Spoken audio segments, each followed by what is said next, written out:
Hello मेरे नन्हे दोस्तों। आई होप कि आप सभी फिट होंगे।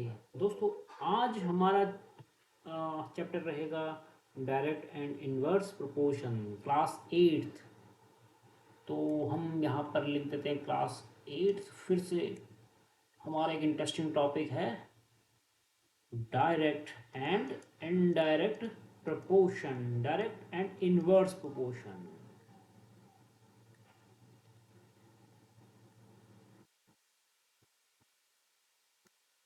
इनवर्स प्रोपोर्शन तो डायरेक्ट सीधा सीधा, और इनवर्स अपोजिट या उल्टा। तो यहाँ पर मैं एक लाइन ड्रॉ कर देता हूँ, और ड्रॉ करने में एक तरफ मैं डायरेक्ट को समझाऊंगा, एक तरफ इनवर्स प्रोपोर्शन को। तो इनमें क्या रिलेशन होता है देखते हैं। ये दो आइटम है। एक आइटम हमारा है इस तरह का, ये खाली सिंबॉलिकल है। एक आइटम है मेरा इस तरफ का, यहाँ भी लिख देता हूँ। एक आइटम है मेरा इस तरह है, एक तरफ है इस तरह। तो इसको मैंने बढ़ाया, तो ऐसा कर लेते हैं कुछ इस तरह का। जैसे कि मैंने इसको मैंने बढ़ाया, तो ये भी बढ़ा, फिर मैंने ये बढ़ाया ऐसे ऐसे, फिर ये भी बढ़ गया। ओके, तो इसका मतलब मैं जब इसको बढ़ा रहा हूँ, ऐसा कर लेते, कलर भी सेम करके तो अच्छा लगेगा। जब मैं इसको बढ़ा रहा हूँ, ये ऊपर बढ़ रहा है ऐसे, तो ये भी बढ़ रहा है। इसका मतलब ये आइटम दोनों एक दूसरे से रिलेटेड हैं। और रिलेटेड कैसे हैं? डायरेक्टली रिलेटेड हैं। एक का बढ़ा रहा हूँ, दूसरा भी बढ़ रहा है। और यहाँ पर वो थोड़ा सा मैं इसको बड़ा बना देता हूँ इस तरह से। इनका भी प्रेजेंट पोजीशन ये है इन दोनों की। जब मैं इसको बढ़ा रहा हूँ, यानी कि मैं इसको और बड़ा कर रहा हूँ, तो पता है ये जो है, सॉरी, ये जो है हमारा ऐसे, ये और कम हो जा रहा है, ऐसे कम हो जा रहा है। और इसको मैं जब और बढ़ा रहा हूँ, ये और कम हो जा रहा है ऐसे। तो दोनों में क्या फ़र्क है? इसको मैं जब बढ़ा रहा हूँ, और तो ये दूसरा वाला आइटम हो जा रहा है कम। तो इसको हम कहते हैं इनवर्स प्रोपोर्शंस। एग्जाम्पल से समझते हैं।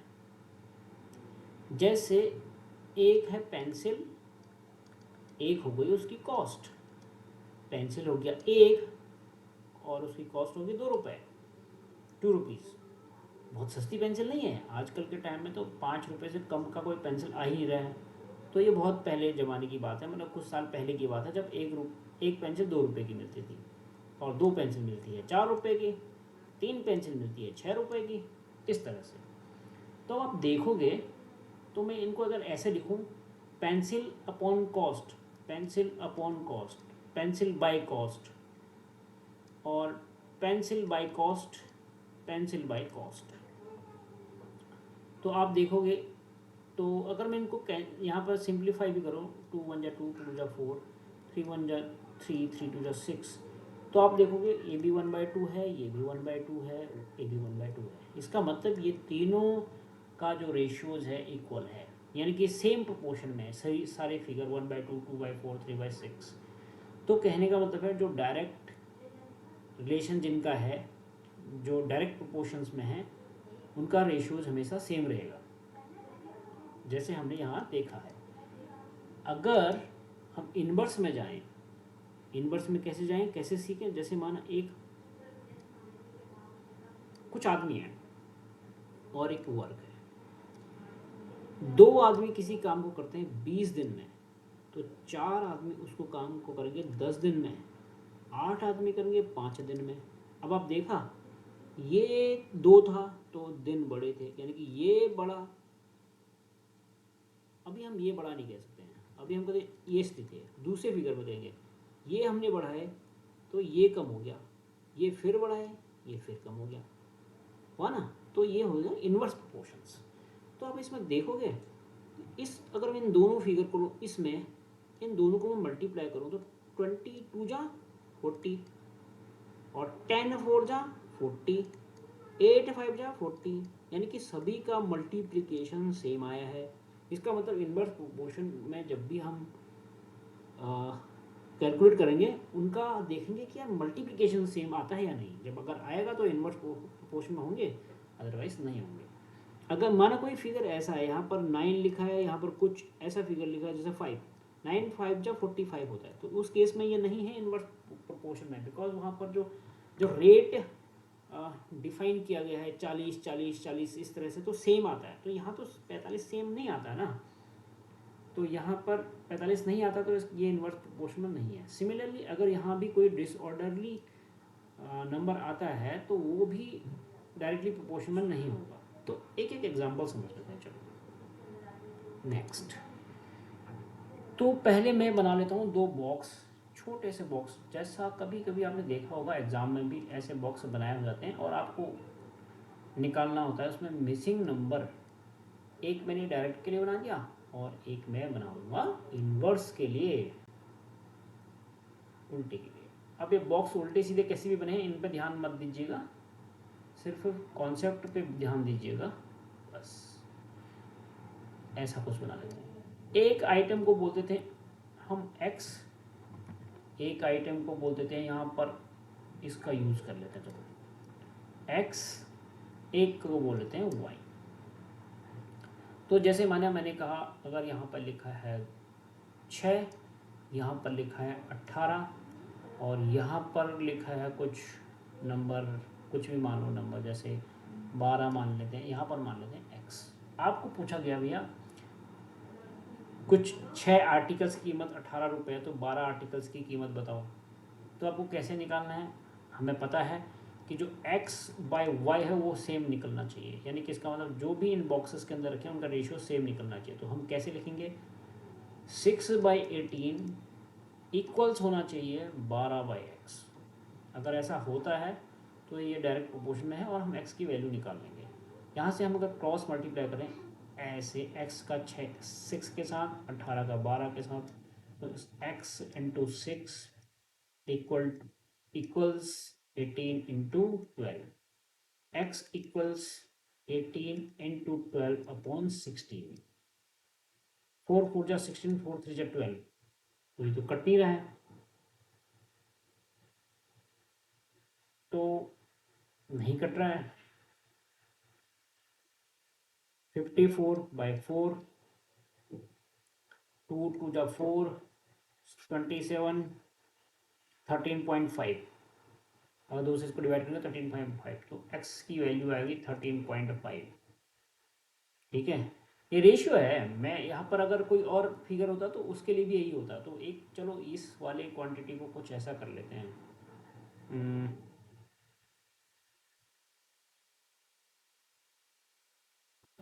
इसको हम एक बना लेते हैं फिर से एक बॉक्स, और यहाँ पर ये बना लेते हैं x, यहाँ लिख लेते हैं y।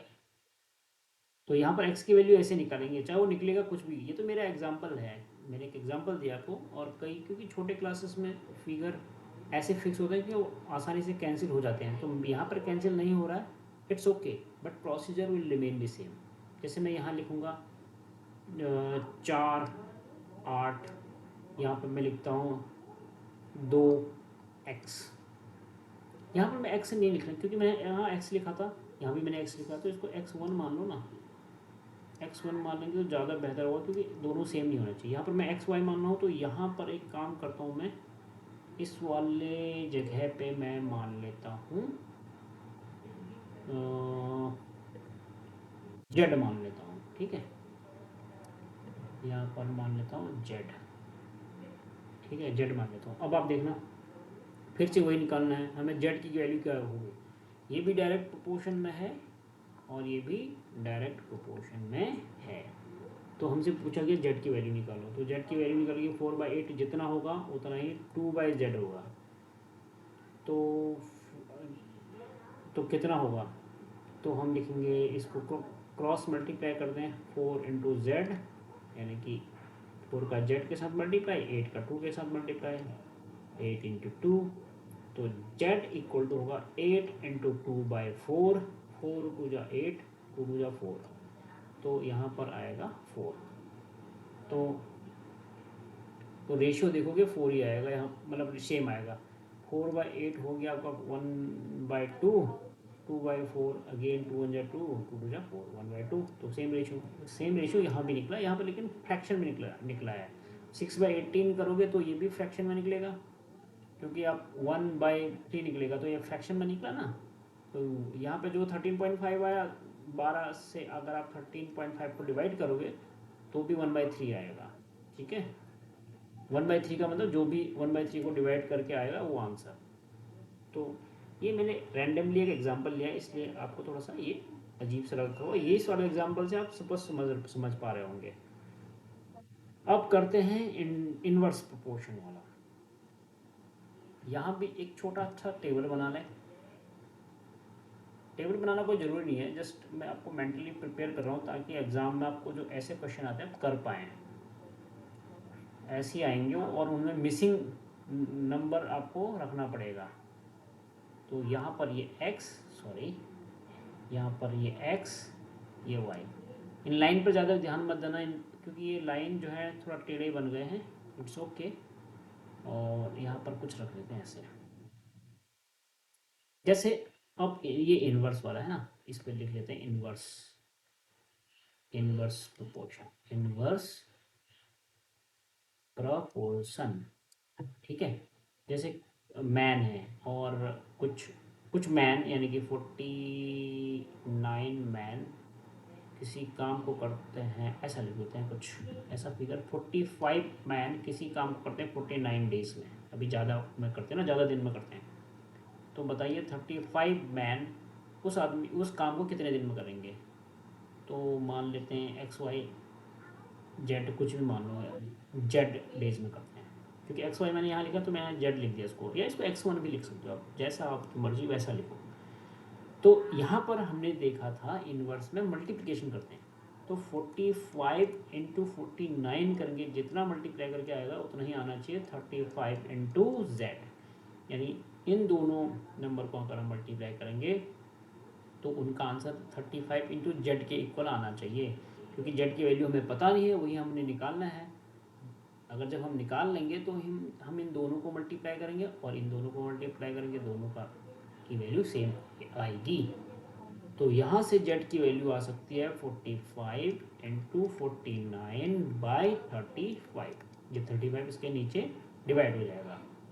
अब देखो 7 से ये करता है, 7 5 जा 35, 7 7 जा 49, 5 से फिर हम इसको कैंसिल करेंगे, 5 9 जा 45, 9 अब यहाँ 9 रहा, यहाँ बीच में मल्टीप्लिकेशन है, यहाँ 7 है, 7 × 9 63, 9 7 जा 63, Z = 3।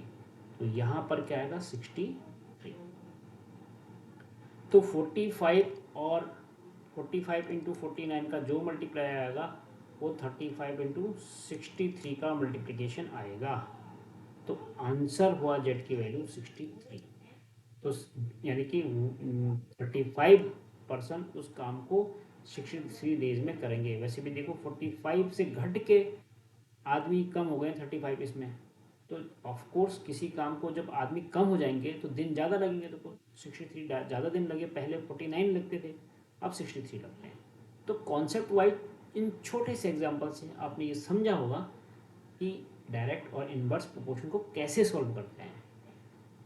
तो अगर आपके पास कोई प्रॉब्लम है इससे रिलेटेड और आपको समझ में नहीं आ रहा है तो आप मुझे कमेंट बॉक्स में लिखो और मैं उसको डेफिनेटली सॉल्व करूँगा। राइट, तो आप कुछ भी एग्जांपल ले लेना कहीं से, मॉक टेस्ट, और उनको करो। और आई होप कि आप डेफिनेटली कुछ हद तक आप बहुत अच्छा करोगे। तो thank you for watching this video clip, और अगली बार फिर से मिलेंगे ऐसी एक टॉपिक के साथ। तब तक के लिए गुड।